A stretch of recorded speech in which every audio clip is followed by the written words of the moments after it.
What are you embarrassed to admit you like? Sleeping naked. People give you weird looks when you say it, but I think it's just because they just got forced to imagine you naked, but I cannot sleep in clothes. I feel strangled by a t-shirt, constricted by a waistband. It's almost like a drowning sensation when I get that feeling of falling through the bed when falling asleep. It's a wonderful sensation naked though. First it's a bit weird, but then you feel so free. A bit like taking one leg out of your pants when you're taking a shit. Real freedom. Story 2. I still love my ex. Despite what most people will tell you, you don't have to hate him. I tried hating mine for a long time before someone on here blew my mind. She did some unforgivable things to me when she should have just dumped me. It felt like I was obligated to hate her, and her actions would make it justified. Truthfully, I love her, and I always will. She was my companion for that part of my life, and it hurt when she left me feeling broken. You won't feel the same way about the next person, because you shouldn't. You will love them for what makes them special to you, not what made your ex special. Keep going. No matter how hard it feels, know that it will get easier with time. Divorced almost 10 years ago, and we are both happily remarried. We just finished catching up via text. We catch up with each other once a month or so. We shared our lives for over 20 years and share a child together. I can't hate this person. We both did awful things, but we were both human. I am so glad they are happy now. I can't hate them. I was with my ex for a long time before we split, and the split was pretty bitter. But after I got over it for a while, I realized how many good times we shared. All of the places, foods, and inside jokes. Those times I will never have again with anyone else. He was and will always be one of my best friends. He passed during COVID, and I will forever miss him in those sudden small ways. Story 3. Stuffed animals. I'm 37 years of age, 6'3" dude. I love stuffed animals and have a really large collection. I also am engaged and we live together, and I still have a large stuffed animal I sleep with every night. I'm a big cuddler, and sometimes it's just too hot or something, so the stuffed animal is perfect. I'm also holding onto them, pile them on our first child when they're born. Somebody conducted an experiment where they carried around their stuffed toy for a week. The conclusion was that people might look at you twice, but nobody really objects to it. I would bring a stuffed animal with me everywhere if it were socially acceptable. Story 4. Those granny panties that come up to my stomach. They are so comfortable. My girlfriend sent me out for new period panties one afternoon, and I came back with granny panties because I knew she just needed something for the pad, and that they'd have to be as comfy as a good pair of boxers. She loved it, as she didn't have any, and now she has like 10 pairs. Nothing wrong with being comfy, especially at the most uncomfortable time of the month. Story 5.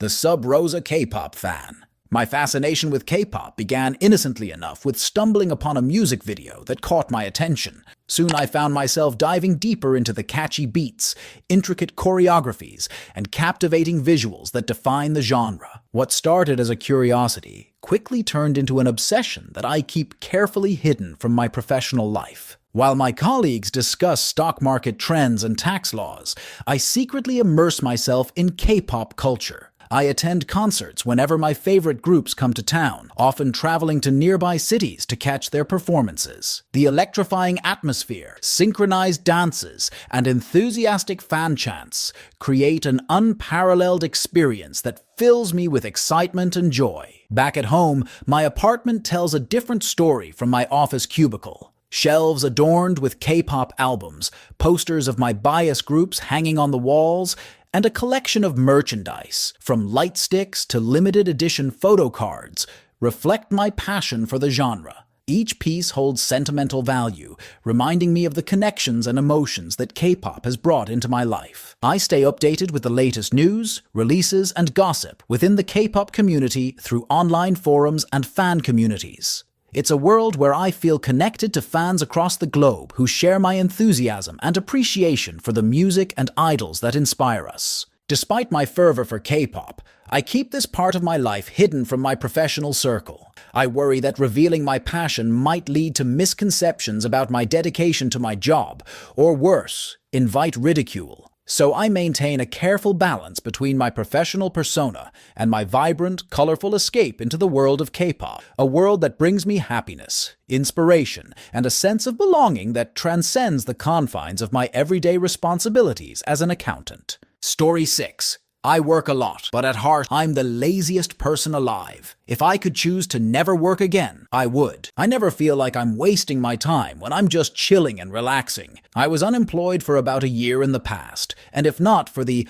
obviously very real and pressing money concerns, I wouldn't have spent a second of it wishing I had a job. I am very happy with no purpose, actually. Just chilling and doing what you want is a good life for me, and I have no desire to hurt other people. Doing what I want usually involves being spontaneous with fun activities. The only reason I can relate is because I suffer with depression quite frequently. When I'm working and constantly busy, being productive at work, etc., it makes me feel 1,000 times better. Most people loathe working a 10-hour shift and then hitting the gym afterwards, for example. But I personally love it. I've literally spent the whole day without sitting on my arse or staying in bed feeling sorry for myself. It sucks sometimes because maybe if I didn't have depression, it would be different. That being said, when I do work a lot, the time off is a lot more rewarding. The most luxurious thing in the world is to be able to afford being unproductive and have no purpose. Story 7. I'm a dude and I like flowers. God damn it. Like decorating with them. I like growing them. I like flowers and I like musicals. And I accept that I will be single forever, but I'm sorry I can't be a simplistic asshole who just drinks beer and watches football. A lot of the things we label as masculine and feminine are so arbitrary and make no fucking sense at all. I've found that a lot of men just hate women and femininity in general. Interior design is fucking amazing. I want my home to show my personality. Fashion is fun. Small animals are fucking adorable.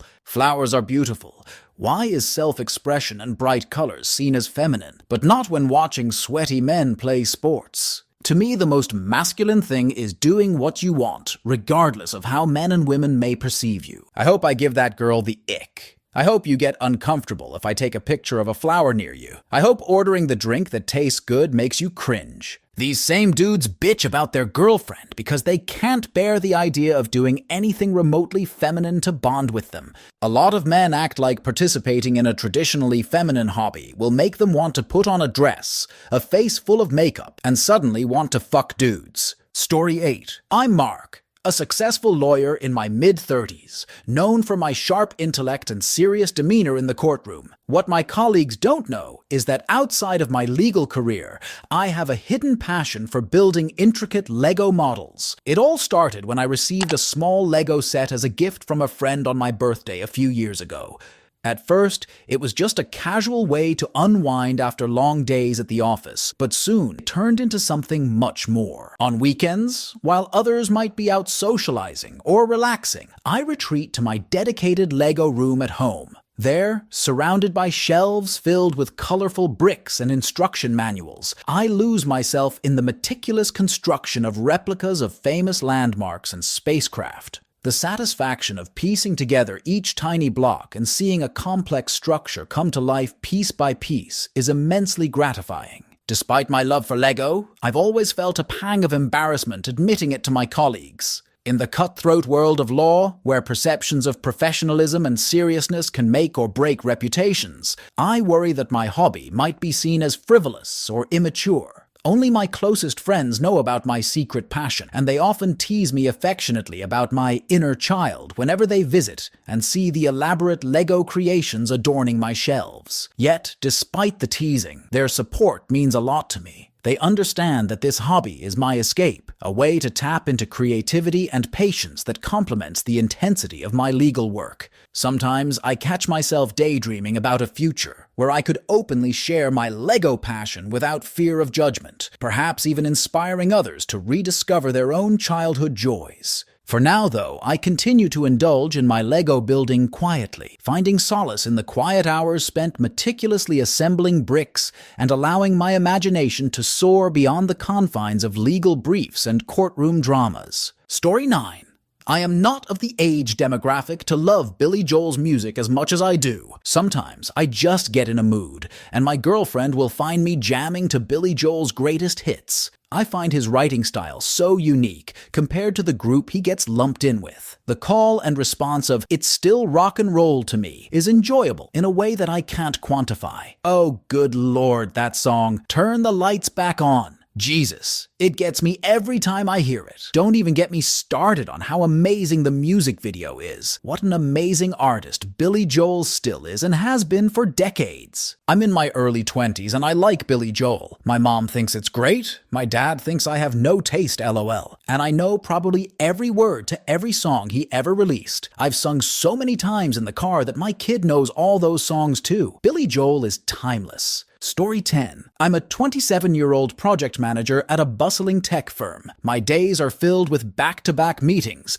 deadlines to meet, and constant pressure to deliver results. It's a demanding job that requires my full attention and professionalism, but there's a side of me that my colleagues would never suspect. I'm addicted to TikTok dance challenges. When I step into my apartment after a long day at the office, I shed the persona of a serious project manager. Instead, I gravitate towards the open space of my living room, where I secretly immerse myself in perfecting dance routines from the latest TikTok trends. The thrill of mastering new moves, syncing with the music, and creating engaging content fuels me in a way that my corporate responsibilities can't. I keep my passion for TikTok dancing under wraps because I worry about how my coworkers would perceive it. In the professional world, image and perception matter a great deal, and I fear that revealing my love for dance might undermine the serious reputation I've worked hard to build. Would they think I'm not committed to my job? Would they see me as less capable or focused? So I dance in solitude, using my evenings and weekends to explore different dance styles and participate in challenges that capture my interest. The feeling of freedom and creativity that dancing gives me is a stark contrast to the structured and analytical nature of my work life. It's my way of unwinding, recharging, and expressing myself in a way that brings me immense joy. While I keep my TikTok adventures hidden from my professional circle, I find solace in knowing that in my living room, I can be both the dedicated project manager and the passionate dancer without the pressure of judgment or misunderstanding. Perhaps one day, I'll find the courage to share this part of myself with others. But for now, TikTok remains my secret sanctuary of rhythm and movement. Story 11. I'm Jason, and my job demands long hours of troubleshooting, coding, and problem solving, which often leaves me mentally drained by the end of the day. What my coworkers don't know is that I have a secret source of relaxation. ASMR is something I stumbled upon accidentally while browsing YouTube late one night. The gentle whispers, soothing tapping, and soft crinkling sounds triggered a profound sense of calm and relaxation within me. It became my go-to remedy after particularly stressful days at the office. I keep my ASMR obsession tightly under wraps at work. While my colleagues discuss tech innovations and network protocols, I discreetly slip on my noise-canceling headphones and immerse myself in a world of weird whispering stuff, as they might call it. From role plays where I'm pampered in a virtual spa to the satisfying sounds of someone folding towels, each video serves as a mini retreat from the hustle and bustle of my IT job. At home, my appreciation for ASMR extends beyond casual listening. I've curated a collection of ASMR channels and creators that I follow religiously, each offering a unique blend of triggers that helps me unwind and de-stress. My favorite part is discovering new triggers, like the sound of rain on a tin roof or the gentle crackling of a fireplace, that send tingles down my spine in the most comforting way possible. While some might find it odd or unconventional, ASMR has become an integral part of my self-care routine. It's a sanctuary where whispers become my companions and tapping rhythms soothe my mind. I've even dabbled in creating my own ASMR recordings, experimenting with different techniques to share the relaxation I've found with others who might benefit from it. Despite the secrecy, I find solace in knowing that ASMR is a community of millions who understand the calming effects of these seemingly peculiar sounds. It's my little escape, hidden behind the facade of a diligent IT professional, where the softest whispers hold the power to rejuvenate my spirit and prepare me for another day in the fast-paced world of technology. Story 12. I'm Jake, a 14-year-old guy navigating life in a family that prides itself on being reserved and not particularly fond of interacting with strangers. My parents and siblings often express annoyance with random people, and I've learned to play along to avoid seeming different. But deep down, I have a secret. I love people. While shopping alone or in quiet moments, I might feel a bit awkward and shy away from interactions. But most of the time, I'm genuinely excited to meet new people and make friends. Being around others energizes me, and I thrive on the connections and conversations that come with it. It's like there's an endless world of potential friends out there, and I want to know them all. I can't express this side of me openly with my family because I worry they'll think it's strange or just dismiss it. They wouldn't understand my genuine enthusiasm for socializing and making connections. It's a part of me I keep hidden, like a secret identity beneath the facade of someone who's indifferent to strangers. One of my biggest dreams is to become a guitarist and singer in a band. It's something I'm passionate about, but I hesitate to share it with my family because I fear their reaction. They might brush it off as a hobby rather than a real job, but if I ever achieve that dream, I promise myself I'll embrace every opportunity to connect with fans, fellow musicians, and anyone who enjoys music. Making friends through music is something I can't wait to experience. For now, I hold on to my love for people and my dreams quietly, finding solace in the moments when I can be myself fully. Whether that's chatting with classmates, jamming with friends who share my musical passion, or envisioning a future where I can finally express my true self without fear of judgment. Story 13. After years of skepticism, I've become a fan of bidets. It all started when I encountered one during a trip abroad. At first, I was hesitant. Water shooting at my backside seemed a bit too unconventional for my taste. But after giving it a try, I realized the benefits are undeniable. One of the surprising perks I discovered is how refreshing and effective it is in dealing with butt sweat. The cool water provides instant relief and leaves you feeling clean and comfortable, even on the hottest days. It's like a mini spa treatment for your undercarriage. What's more, bidets aren't just for guys. They're perfect for everyone, including ladies who appreciate the quick and easy cleanup. It's a game changer for maintaining freshness throughout the day. Despite these benefits, I've kept my newfound love for bidets mostly to myself. It's not exactly a topic I bring up at family gatherings or with friends over dinner.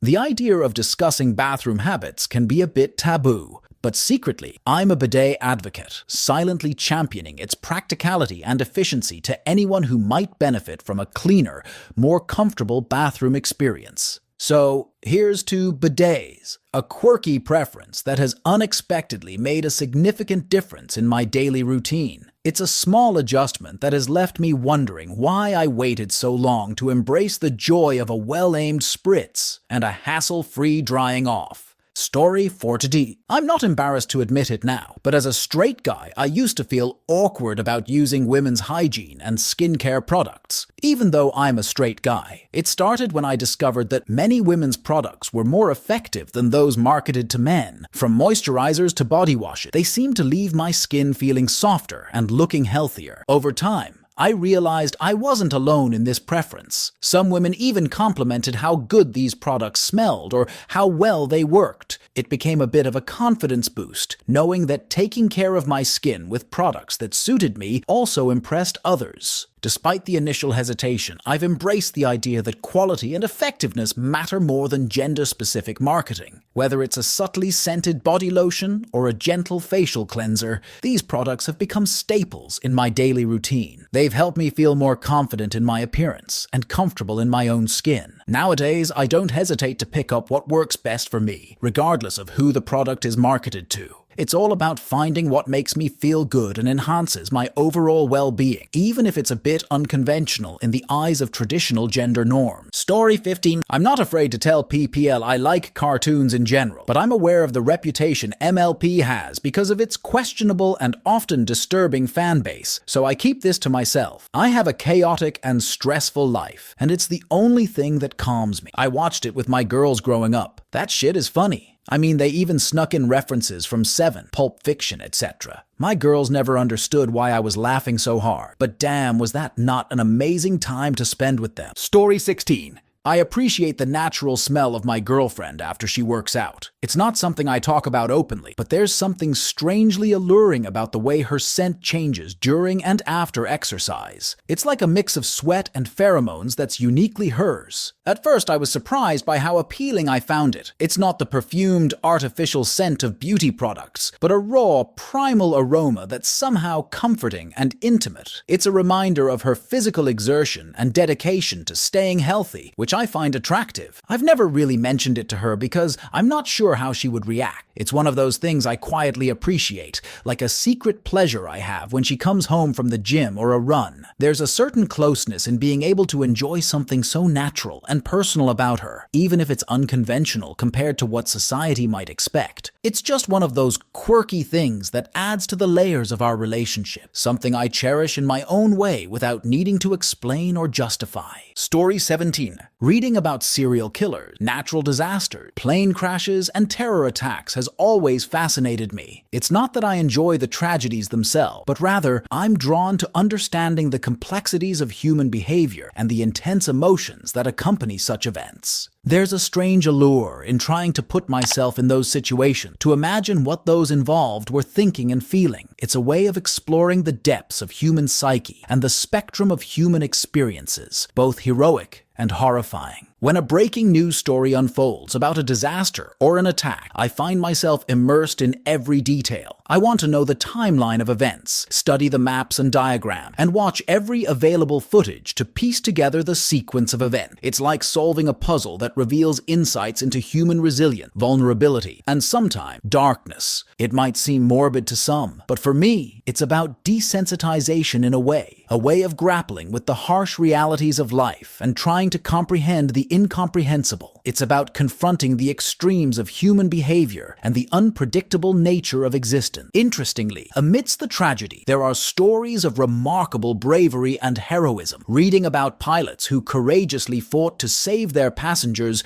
during crises, or ordinary people who risked their lives to help others, can be incredibly inspiring. These stories highlight the resilience and compassion that also define the human race, adding a layer of complexity to my fascination. It's a paradoxical fascination, one that can evoke both marvel and disgust at the human capacity for both incredible acts of courage and devastating acts of violence. Yet, through it all, it's a continuous exploration of what it means to be human and the intricate tapestry of emotions and actions that shape our world. Story 18. Pulling hair from the bath drain is something I secretly find oddly satisfying. It's a gross task, no doubt, but there's a weird sense of accomplishment that comes with clearing out the tangled mess of hair and gunk. The first time I discovered this satisfaction was out of necessity. The drain was slow, and water pooled around my ankles during showers. Armed with gloves and a makeshift tool, I braced myself and started fishing out strands of hair. Long, short, curly, straight, all coiled up like a nest of snakes. At first, the slimy texture and the thought of what I was pulling out made my stomach turn. But as I persisted, there was a strange fascination in seeing the drain gradually unclog and the water flow freely again. It's like unraveling a mystery in miniature, uncovering the hidden debris that has accumulated over weeks or even months. What started as a chore evolved into a bizarre ritual of sorts. I've experimented with different tools and techniques, from using wire hooks to pouring boiling water to dissolve the buildup. Each successful extraction brings a sense of relief and a bit of pride in my ability to conquer this unglamorous task. While it's not a topic I bring up in casual conversation, I've come to appreciate this weird satisfaction. There's a satisfaction in confronting the messiness of everyday life head-on and emerging victorious, even if it involves something as mundane and icky as cleaning out a drain. Story 19.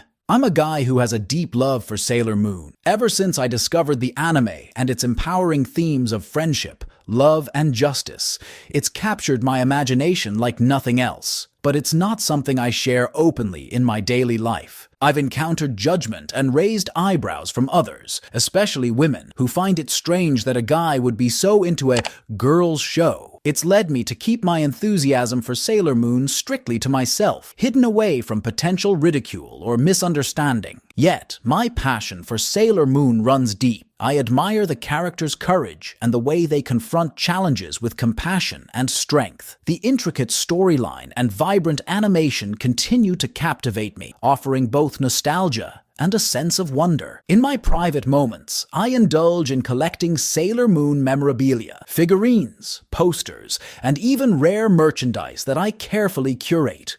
It's a world where I can immerse myself in the magic and fantasy without worrying about societal norms or judgments. Ironically, some of my closest online friends share my enthusiasm for Sailor Moon. We bond over analyzing episodes, discussing character developments, and attending virtual cosplay events. It's a community where my passion is not only accepted, but celebrated, a refuge from the pressures of conforming to societal expectations. So, while I keep my love for Sailor Moon hidden in my offline life, it remains a cherished part of my identity. It's a reminder that sometimes the things that bring us joy and inspiration don't always fit neatly into conventional categories, and that's perfectly okay. Story 20. As a metalhead, I've always kept a secret admiration for Lady Gaga. It's a guilty pleasure that's hard to admit among my circle of friends who are more into heavy guitars and growling vocals. But there's something about Lady Gaga's talent and her command over her voice that absolutely captivates me. Her ability to switch effortlessly between genres, from pop to rock to jazz, showcases a versatility that's rare in the music industry.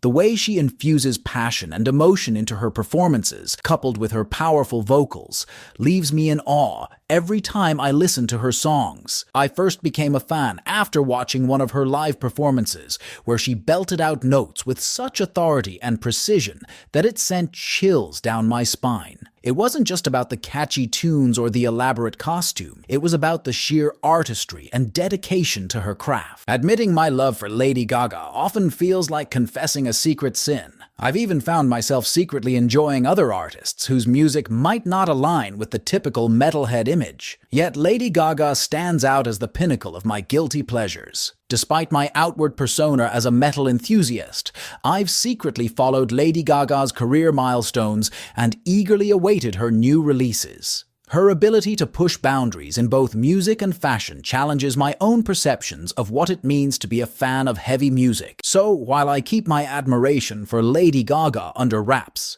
it's a testament to her undeniable talent and the way she continues to surprise and inspire fans across different genres, including a closeted metalhead like me.